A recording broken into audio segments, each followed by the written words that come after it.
Dirty secret, if you like, about entrepreneurship is that almost every entrepreneur has a safety net. Interviews are not a good indicator of whether someone is going to be good at the job. One of the worst things in the ecosystem is go out and raise as much as you can. Welcome to Founder Debrief, where founders break down the psychology behind their hardest decision. In this episode, Stein, founder of the Daring Capital, unpacks what most people get wrong about mission-driven entrepreneurship. He talks honestly about obsession, privilege, safety nets, and why most early-stage founders misunderstand the trade-offs. Hi, Jem. Welcome to Founder Debrief. You've been in both the sides. You've been a founder at the Bike Project, and you've been an early-stage investor at the Daring Capital. I'd say I'm an accidental entrepreneur.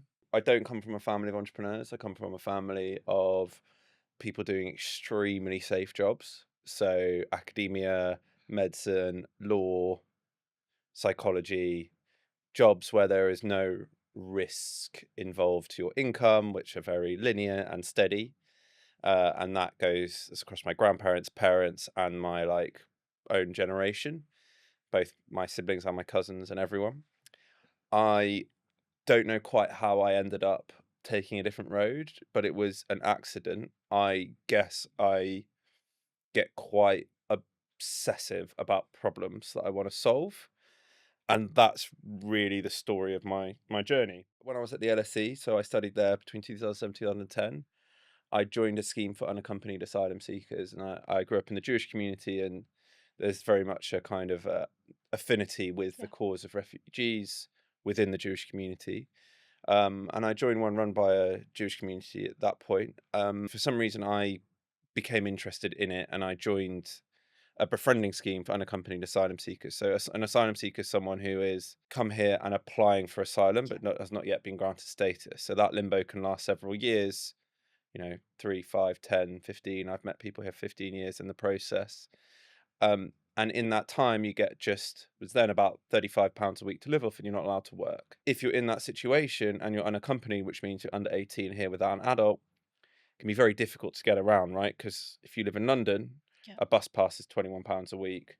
The tube is much, much more expensive than that, right? So I met this boy called Adam. Adam was an asylum seeker from Darfur who was about 16 when I met him. He lived out in Hounslow, right at the end of the Piccadilly line, and it was just too expensive for him to get anywhere. So one of the first things I did for him was getting him a bike. And that was really the first step into normal living for him, because all of a sudden he could access education, healthcare, psychological support, and other resource and services. So that was where the kind of kernel of the idea came from. When I graduated, I joined another charity and I set it up in my spare time, just collecting old bikes, refurbishing them, donating them to refugees and asylum seekers. And then that, really kind of struck by the number of bikes that people wanted to give. We were had so many bikes all the time. And that really kind of got me thinking, and, with a bit of, took me from there to kind of thinking, well, okay, this could be something. And my mentor at the time had left his job suddenly to start a charity. So I decided just to go for it. There's something about being obsessed with a problem that you want to solve and being pretty naive about what it takes to solve it that is very helpful in entrepreneurship, right? I think if you really think hard about what you're getting yourself in for, nobody would do it because it's kind of crazy. Did you feel a little scared, or were you just excited? When I was running it in my spare time, I didn't feel scared. We raised money and I got going, and I had a board, and once the bits around it that are signals of this being a real thing and real people are entrusting their money and their time and their responsibilities with you, that's when I was like shit, this is real, and people are expecting me to deliver for them. And my response to that was to just work extremely hard. You think there comes a certain type of privilege to be able to work in these environments? Dirty secret, if you like, about entrepreneurship is that almost every entrepreneur has a safety net. So many of the successful entrepreneurs in this country come from money. Maybe not huge amount, not billionaire money, but have money to start with, because there are two reasons why that helps. Firstly, a lot of people can't take a salary to start with. And secondly, if you have money, you probably know people with money, right? Sure. And who backs you? It's that friends and family round initially, right? Coming in at an early stage to back interesting businesses. People want to say, oh, I started it from my living room or my garage, which I always find funny because it's like, where else would you start it from? Like the Eiffel Tower or something, you know? But they don't want to, they don't want to tell that, the Yeah. Jeff Bezos story is the classic one. Oh, Jeff Bezos started Amazon from his garage, right? People tell that a lot, but they don't mention, which is true, but they don't mention that he also got a 200 grand investment from his parents, who have also become multi-billionaires over the years. Most people, I Yeah. would say, particularly in this country, can't turn around to their parents and say, can you stick 200 grand into my startup that's got probably no hope of ever succeeding? While you were running the bike project, how were you really making income through that, or how were you able to sustain that? The first sort of maybe 6 to 9 months, I lived off savings, so I didn't take a salary. I then back paid myself a bit when we raised money. When I first earned the salary after about a year, it was about 23 grand, which is was a lot more then than it is now, right? All of that time, I wasn't worried that I was going to be homeless because I knew that I'd have that conversation with my parents where they said, we like what you do, we believe in what you're doing. We will, if something happens, we'll give you some money and you won't be homeless, right? And that in itself is a big privilege. You took that privilege, and now that you've become an investor, you're sort of paying it back to others. How did that sort of happen, the transition between the bike project and the Daring Capital? We raised some social investment at the bike project. Um, we raised it from individuals, and that got me interested in the world of social investment. I had good relationships with those people. We got good deals from those people. We got way better deals and did it way easier than it would have been if we'd gone to any of the mainstream providers. It would have taken 6 to 9 months. They'd have charged us a fortune in interest. It would have been much, much harder. And so that got my interest up, why am I getting much better deals from these individuals? And that made me think about individual investments. And so, yeah, I thought a little bit more about it. And so I did a Churchill Fellowship in San Francisco, and I focused on the issues around scaling for purpose-driven businesses, right? Why don't social enterprises ever scale? Why do they never get to any meaningful size? When I looked at it, it was really the range of capital available, the types of capital available in the US compared to here was very striking. I sit on the social investment committee, of a couple of large foundations. I see quite a lot going on there, and I just thought there's a real gap here. There is, a whole load of money going to VC. There's a whole load of money going to these debt models. Yeah. It's quite expensive debt models. There's this whole gap, right, for early stage founders, because those two don't cater for them, building really impactful businesses that can generate good returns, maybe not outsized returns, but good returns. And no one's investing in them. I'm an entrepreneur. I've got a good network of people. I have built up a really good network. This is a problem I can solve. And initially, I talked about doing it with one of our investors at the Pipe Project, which didn't quite work out. And so I ended up just doing it myself, and Daring Capital was born, and off we went. With the same, despite having done it before, there was still that a little bit of naivety around it, a little bit of how can I make this work, that kind of how hard can this be type thing. And as you get into it, it's quite hard. So I'd like to hit you with some rapid fire questions. What kills a deal faster, arrogance or naivety? Arrogance. In terms of founders, I'd say not really getting any feedback or not seeing any flaws in what you're doing can really kill your raise quite quickly. Founder you'd back, obsessed founder but chaotic, or polished but slightly lukewarm? Always obsessed. The most important thing with anyone is that they're obsessed with the problem Yeah. and they're deeply committed, right? A lot of founders do come with a little bit of chaos, but also you can work on that with them. You're looking for outlier characters, right? People talk about outlier businesses. In fact, outlier characters, people that are doing things differently, thinking about the world differently.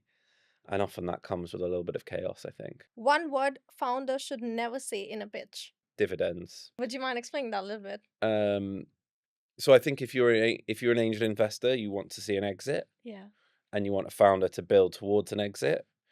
Nobody's interested in waiting 10, 15 years for getting a couple £100 a month in dividends. Would you say it's the same for VC? Definitely for VC. Yeah. Oh, yeah. You wouldn't get anywhere near it. But yeah, even angels as well. Worst advice you've heard being given to a founder?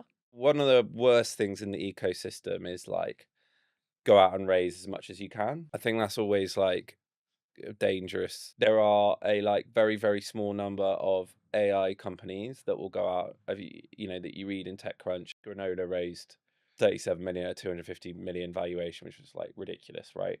The odd, you'll see them, but that's not the general reality. Yeah. That's like the very odd outlier. If you're properly pre-seed, it's very hard to go out and raise 1 million to 2 million. Maybe you can, but most people can't.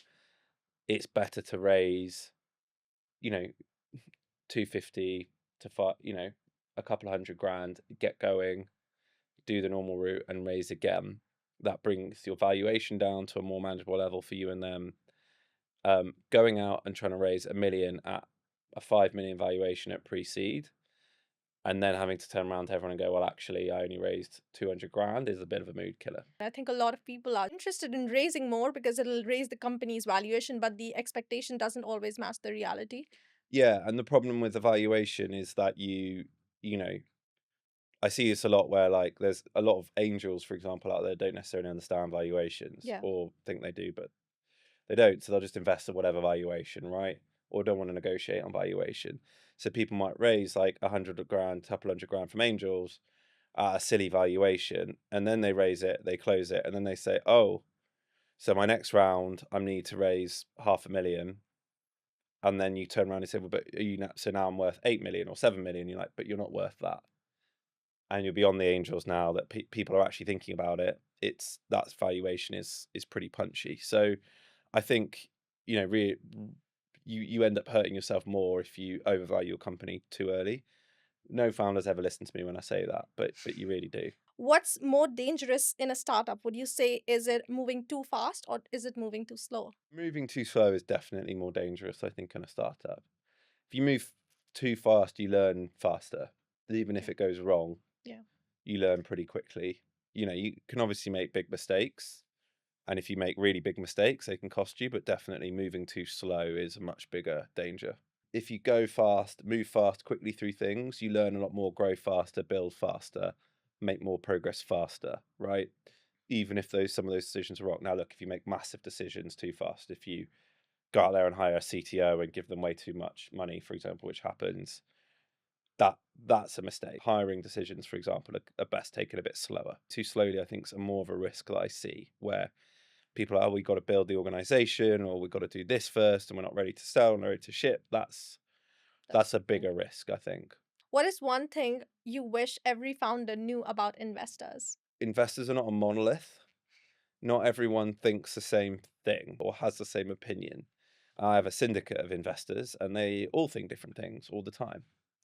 And VCs think differently from each other, right? This is not an exact science. If this was an exact science, all our bets would work out all the time, right? We're all kind of speculating and gambling and punting a bit. And that's difficult for a founder, because when you get feedback, when you say do this or do that, and then someone else says, well, why did you do that? I say, well, I followed that person's advice. You need to always take every bit of advice with a pinch of salt, with a bit of skepticism. Just because so and so says it doesn't make it right. You need to work through the advice yourself and go with what you think is best always. Don't just do something because an angel investor or a VC told you to. That concludes our rapid fire. You did mention hiring the wrong sorts of people. I've definitely made some poor hiring decisions. Wasn't necessarily that the people weren't good or good at their job, they just weren't quite right for that role at that time. And I think also there's different things you need at different stages in a business, different types of people. And I think that can be really tricky to figure out. Hiring is also difficult. Interviews are not a good indicator of whether someone is going to be good at the job, right? We can have a nice chat. That doesn't mean if you're interviewing me, I'm going to be good at this job, right? It's a difficult thing to hire someone, and I've definitely made a fair amount of mistakes and had to let people go from time to time, more often than I like to. And I think, that is a tough part of being a startup. I think hire slow, right? Don't just do an interview, meet the team, get a feel for them. Like, make sure you really have got through several steps and several interactions before hiring them. Have really clear KPIs for that person. So often in roles, they're not working out because there's not a clear expectation of what that person is supposed to achieve. I think if you can be really clear with someone on what they're supposed to achieve, they agree and you agree and everyone's bought into that, that's when you can start having like a real kind of assessment of their performance. But so often it's like, so and so's not doing that. Have you told them? Have they got a clear? Well, no, not really, but they should know. It's like that's always the issue. So I'd say those are the two things I always say to people. You invest in a lot of these early stage companies which are impact based, and there's a lot of trade off in impact based investing. Do you think those founders understand that? Do they get it? Do they not get it? In every social enterprise, in every charity, some kind of trade off somewhere between impact and commercial necessity. What we look for is where actually the more impact they have, the more successful commercially they'll have. As much as possible, the two are in lockstep. That trade off is built in. And the second thing we look for is if I invest in a founder and I have to remind them about the importance of impact, then I've invested in the wrong founder. When we talk about obsession, that person has to be obsessed with that problem, and that means trying to fix that problem for that community that they want to work with, they want to support, and their business supports. And that means you have to live, breathe, and eat that problem and want to fix it. What would you say an outlier is? They're seeing the world and thinking about something through a lens which I've not thought about before, which most people, not just me, haven't thought about before. They see something and they say, but if you look at that like this, we can fix that. We can work on that. There's an opportunity here, right? And that requires a different sort of person with a different life experience. When I think of Outlier, I think of someone that sees the world differently and has the ability to do something about that. To sum this podcast up, I'd like to ask you, what would you say to your younger self who was just starting out? I think one of the things I've got better at as I've gotten older is just not giving a shit what anyone else thinks of me. Yeah. And that's very liberating once you get to that point in life. It's very liberating. I think in my 20s, so I was 24 and I was very, nervous at what everyone thought of me. Oh, he's so young, he's got no experience, doesn't know what he's doing. We're trusting someone who's got, with a whole load of money and responsibilities, doesn't have a clue. And that really bothered me. And I did a lot to try and compensate for it. Whereas I got all the same critiques when I started Daring Capital. I always got no investment experience. He's only investing. He's not investing his own money. But it didn't really bother me, and because I had much more conviction, and I knew that you kind of get the doubters, and you just, if you've got real obsession and conviction in what you're doing, you don't, listen and take it on, but you don't worry about them. You don't pander to them. So you don't really go and think about the external validation. I mean, feedback, what you're trying to say is that feedback is good, but external validation should not be a key when you're obsessed with the problem. I think that, so there's a phrase I learned, I don't know any surefire way to success, but I do know one surefire way to failure, trying to please everyone all of the time, right? It isn't my job to make everybody around me from business place happy. My customers to love what I'm doing, and be really obsessed about that. But I don't have to make everyone happy all of the time. That's not and whether they like me or don't like me as a person isn't necessarily relevant, right? It took me a long time to get to that. Thank you for listening, everyone, and goodbye.